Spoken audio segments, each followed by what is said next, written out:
This is tutorial number 115, and it covers the fixed constraint within Catia V5.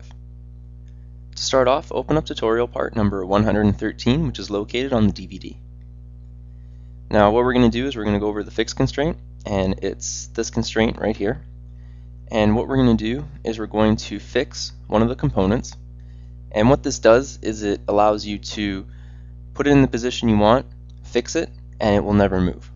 Now, the reasoning behind fixing a component is that you can have one base component that's fixed, and everything else is going to be constrained and moved around with respect to that one component. So in the other examples, how I was telling you that you have to, if you want to move this block, you'd have to click this block first, then this block to move. It doesn't matter the order after you fix it. So after you fix it, you can click this face first, and then this face, and then the brown block will move.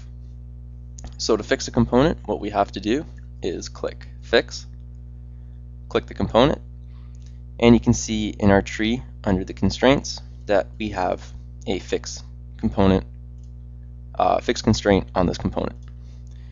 Now, if we add constraints onto it, so say let's do a offset, and say we click this face first, and then this face, and we'll make it 300.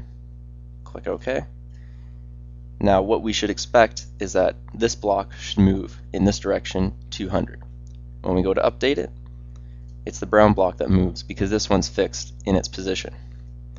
So whenever you're creating an assembly, it's a really good idea if you're using the constraints rather than positional, that when you're doing the constraints that you fix a single component, and then from that component you're able to bring in the rest of the components as your assembly. So you have one fixed component as your starter, and then you can do everything off of that and then off of each other.